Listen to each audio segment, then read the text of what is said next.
श्री दुर्गा सप्तशती पाठ 13वां अध्याय। 13वें अध्याय का पाठ माँ भगवती की भक्ति प्रदान करता है। किसी भी साधना के बाद माँ की पूर्ण भक्ति के लिए इस अध्याय का पाठ अति महत्वपूर्ण है।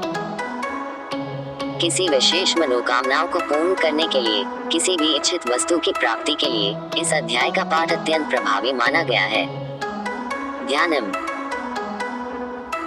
जो उदयकाल के सूर्यमंडल की सी कांति धारण करने वाली हैं, जिनके 4 भुजाएं और 3 नेत्र हैं तथा जो अपने हाथों में पाश, अंकुश, वर एवं अभय की मुद्रा धारण किए रहती हैं, उन शिवा देवी का मैं ध्यान करता हूँ। ऋषि कहते हैं, राजन, इस प्रकार मैंने तुमसे देवी के उत्तम महात्म्य का वर्णन किया जो इस जगत को धारण करती हैं, उन देवी का ऐसा ही प्रभाव है। 2. वे ही विद्या ज्ञान उत्पन्न करती हैं। भगवान विष्णु की माया स्वरूपा उन भगवती के द्वारा ही तुम, ये वैश्य तथा अन्यान्य विवेकी जन मोहित होते हैं, मोहित हुए हैं तथा आगे भी मोहित होंगे। महाराज, तुम उन्हीं परमेश्वरी की शरण में जाओ। आराधना करने पर वे ही मनुष्यों को भोग, स्वर्ग तथा मोक्ष प्रदान करती हैं। मार्कंडेय जी कहते हैं, कौष्टुके जी। मेधा मुनि के ये वचन सुनकर राजा सूर्त ने उत्तम व्रत का पालन करने वाले उन महाभाग महर्षि को प्रणाम किया। वे अत्यंत ममता और राज्यापहरण से बहुत खिन्न हो चुके थे। महामुनि इसलिए विरक्त होकर वे राजा तथा वैश्य तत्काल तपस्या को चले गए और वे जगदम्बा के दर्शन के लिए नदी के तट पर रहकर तपस्या करने लगे। वे वैश्य उत्तम देवी सूक्त का जप करते हुए तपस्या में प्रवृत्त हुए।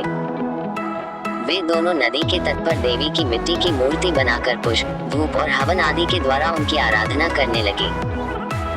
उन्होंने पहले तो आहार को धीरे धीरे कम किया, फिर बिल्कुल निराहार रहकर देवी में ही मन लगाए एकाग्रता पूर्वक उनका चिंतन आरंभ किया।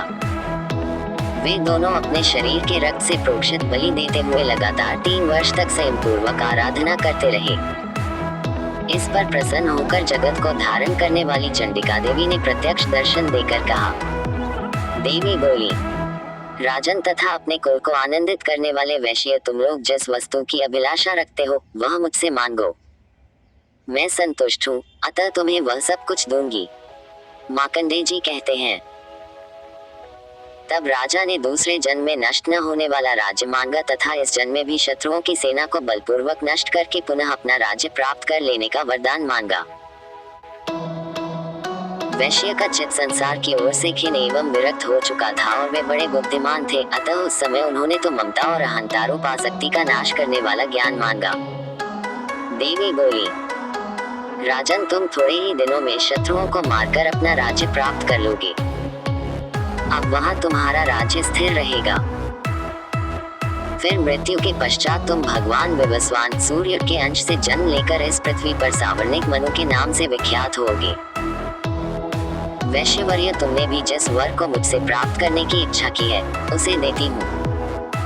तुम्हें मोक्ष के लिए ज्ञान प्राप्त होगा। मार्कंडेय जी कहते हैं, मनोवांछित वरदान देकर तथा उनके द्वारा भक्तिपूर्वक अपनी स्तुति सुनकर देवी अंबिका तत्काल अंतर्धान हो गईं।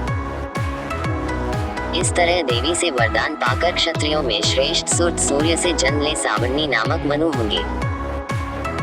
इस प्रकार श्री मार्कंडेय पुराण में सावर्णिक मनवंतर की कथा के अंतर्गत देवी महात्म्य में सुरत और वैश्य को वरदान नामक 13वां अध्याय पूरा हुआ।